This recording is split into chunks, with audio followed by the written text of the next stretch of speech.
Bismillahirrahmanirrahim. Assalamu alaikum everyone. My name is Sayyida Alina Batul and I'm a foundation level student in Rahat Group.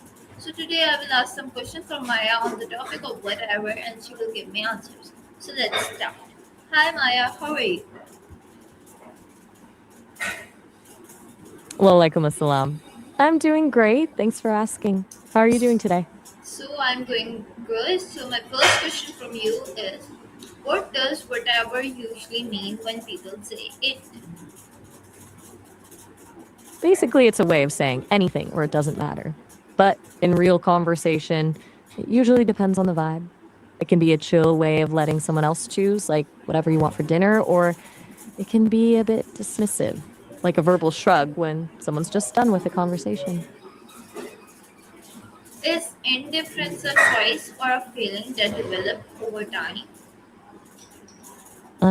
I'm not sure I follow. Do you mean that whatever comes from a place of feeling burnt out or just not No, caring my anymore? question from you is indifference a choice or a feeling that develops over time? I think it's usually a bit of both. Sometimes people choose indifference as a shield, like they're consciously deciding not to care to protect themselves from getting hurt. But other times, it's definitely something that develops. You can just get worn down by stress or disappointment until you actually stop feeling the weight of things. Okay, Do you so my think next it's question from you more of is when do people start feeling emotionally disconnected? it usually happens when the emotional cost of staying connected becomes too high. Like if someone's been hurt repeatedly or feels like they're not being heard, their brain basically flips a switch to numb everything out as a way to survive.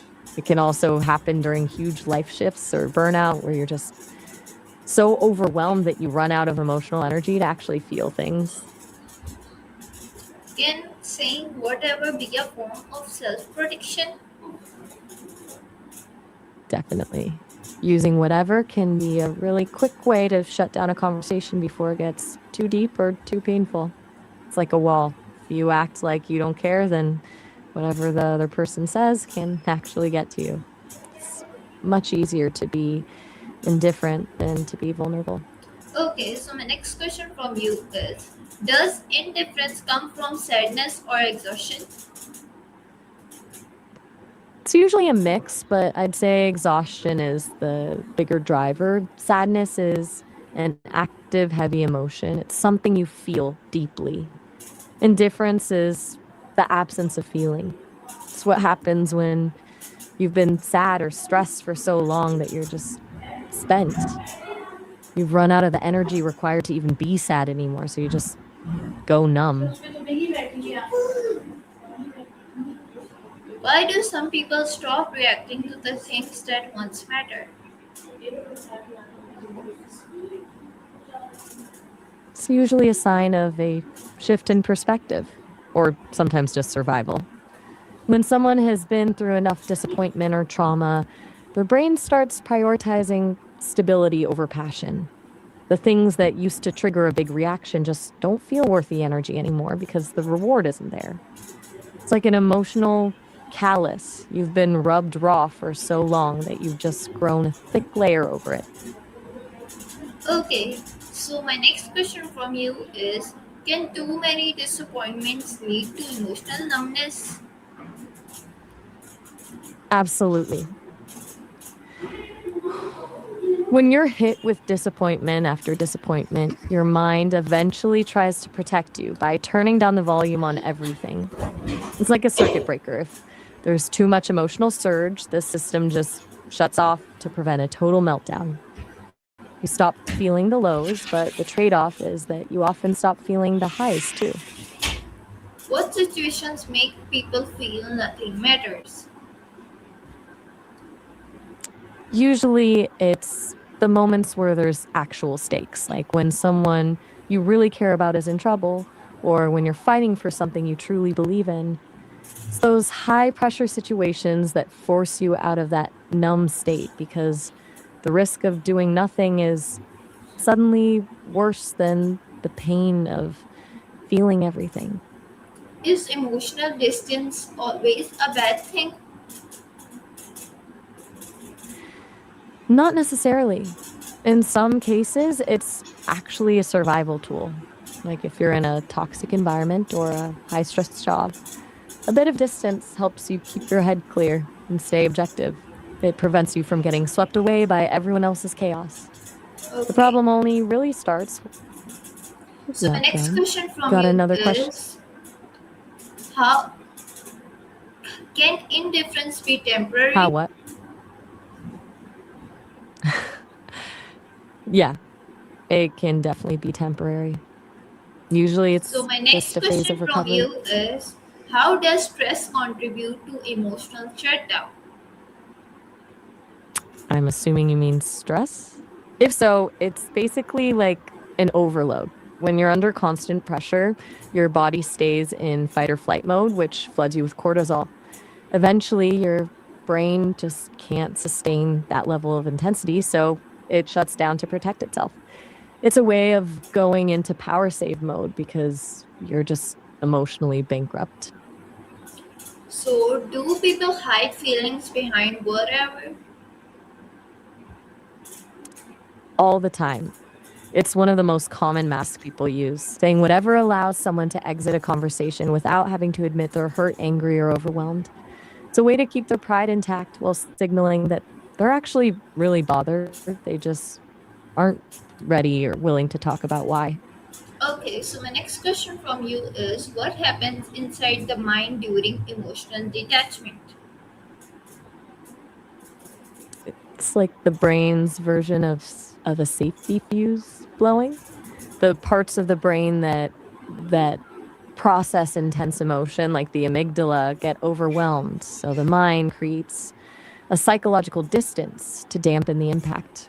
You start observing your life from the outside, almost like you're watching a movie of yourself rather than actually living it.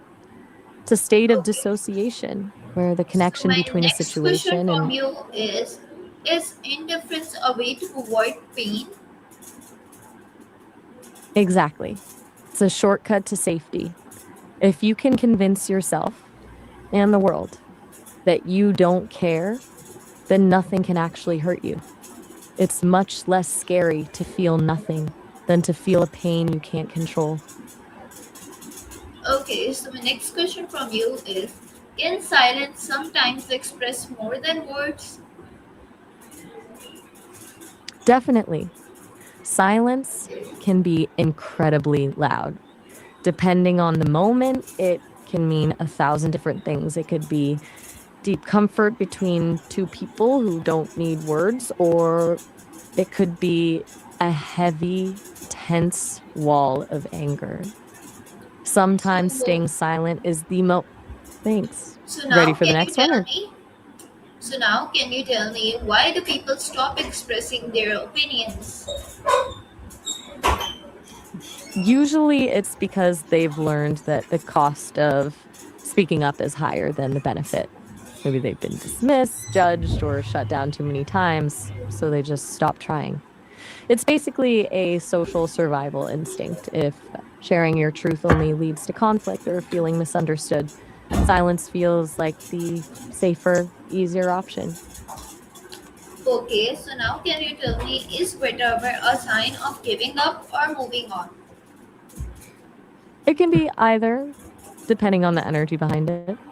If it's said with a sigh and a lot of sadness, it's usually a sign of giving up, like they've just run out of fight. But if it's said with a bit of a shrug and a sense of relief, it's moving on. In that case, it's not that they've given up, it's just that the thing no longer has power over them. How does overthinking lead to emotional exhaustion? It's like running a marathon in your head while sitting perfectly still. Exempel leibes an table. When you overthink, you're essentially Zinsreli's next Simodius balm animations review of him. Like growing an and Ren's fried and like look at this one very night. You'll not podtex. Okay, so my next question from you is, can indifference affect relationships? Yeah, they can be devastating. Anger or fighting can actually be a sign that someone still cares enough to try and fix things, but indifference, that's the real killer. When one person just stops reacting or stops caring, the connection dies because there's no energy left to sustain it. It leaves the other person feeling invisible, which is often way more painful than an argument. So now, can you tell me, do people become indifferent after repeated failures? Most of the time, yeah. It's a defense mechanism. When someone fails over and over again despite their best efforts, the pain of that disappointment becomes too much to handle. To stop the cycle of hurting, the mind just stops associating the goal with a feeling. They don't give up in a lazy way, they just emotionally detach, so the next failure doesn't feel like a punch to the gut.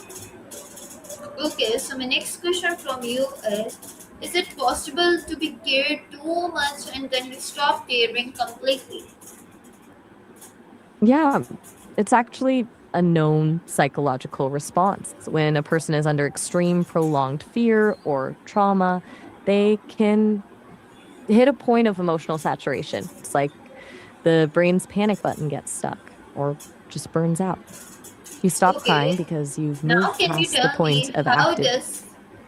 how does society responds to emotionally distant people?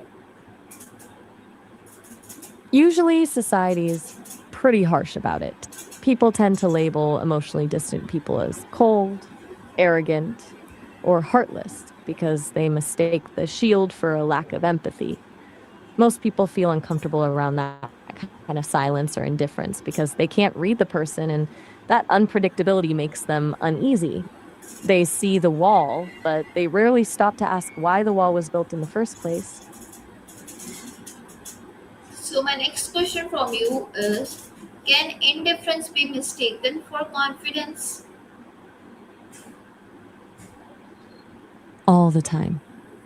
From the outside, someone who doesn't react and doesn't seem to care can look incredibly composed and sure of themselves. It looks like they're above it all. But there's a huge difference between the confidence of someone who knows their value and the indifference of someone who's just numb. One is a position of strength, the other is often just a way to survive. Okay, so my next question from you is what role does loneliness play in emotional numbness? Oh, I'm sorry, I think the audio cut off.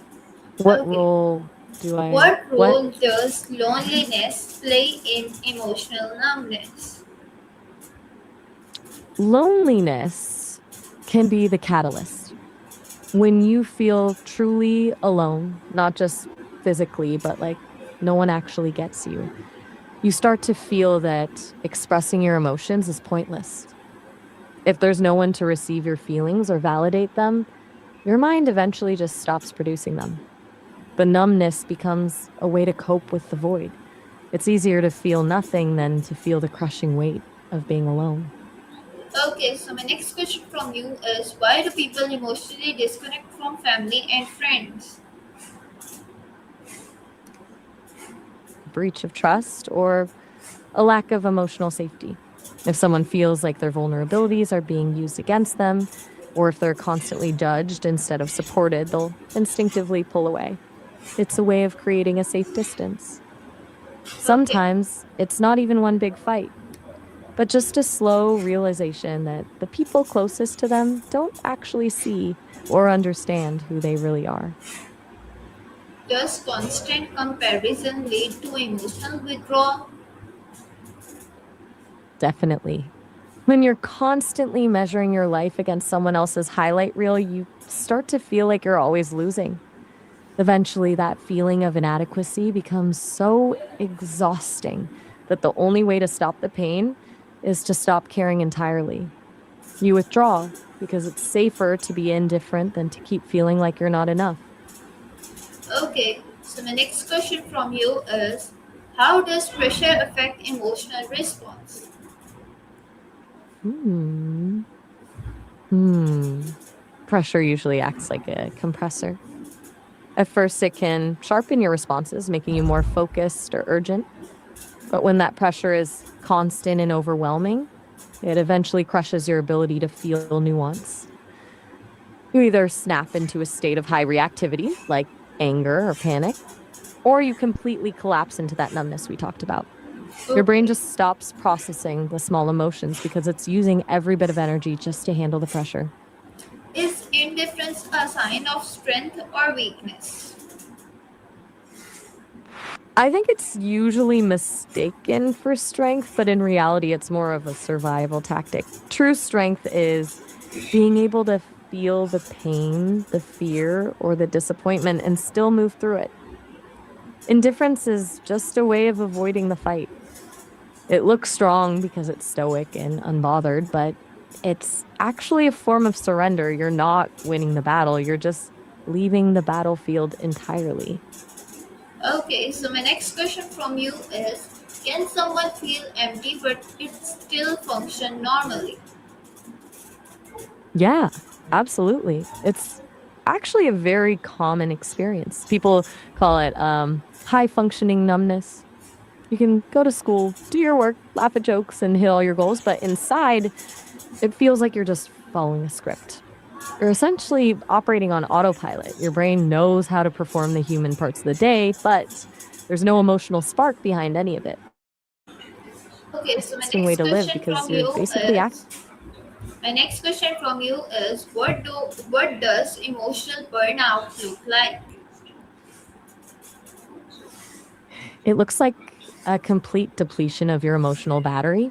You're not just tired, you're exhausted in a way that sleep doesn't fix. You might find yourself getting irritated by tiny things that never used to bother you.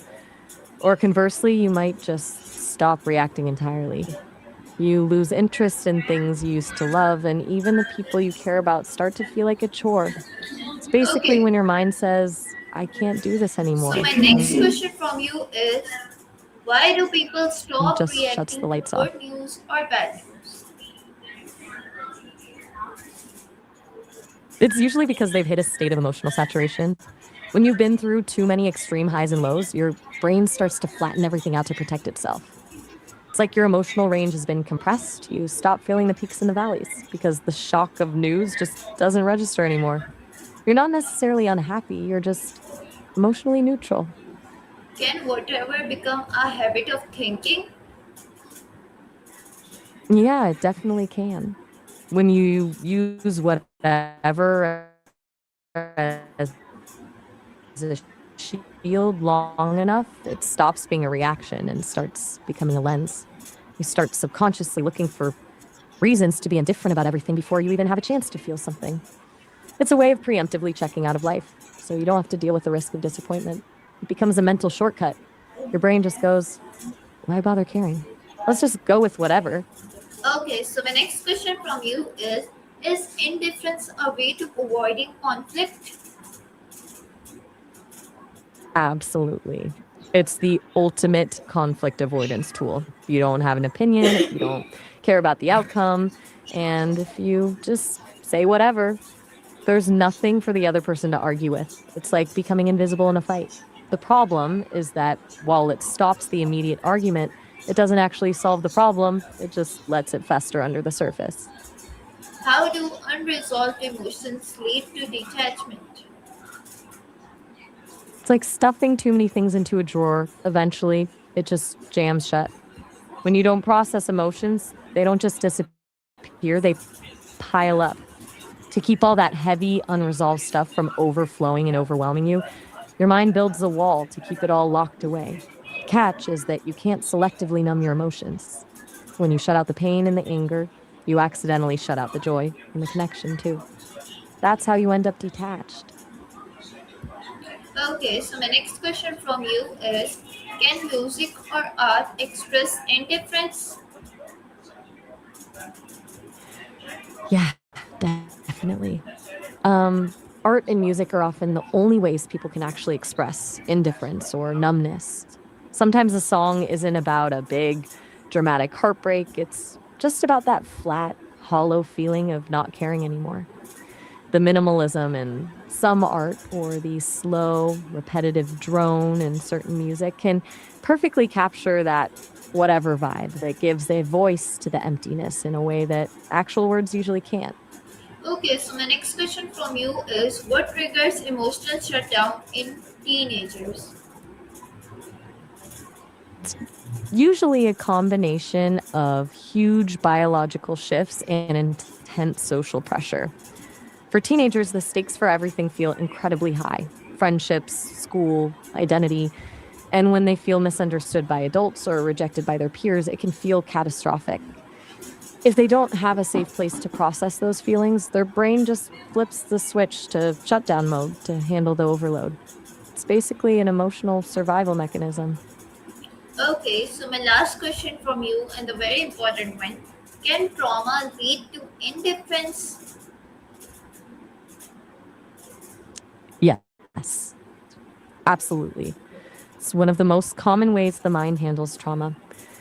When an experience is too painful or overwhelming for the brain to process in real time, it often resorts to dissociation. It's basically a survival reflex. Your mind detaches from the emotion so you can keep functioning. Over time, that numbness can spread, and you find yourself feeling indifferent to things that should be meaningful because your brain is still trying. Did I get that wrong? Tell Okay, me what you're thinking. so viewers, this was my AI session with Maya on the topic of whatever. I hope you guys liked it, enjoyed it. Thank you so much for watching. This is Alina Batul. Allah Hafiz and Pakistan Zindabad.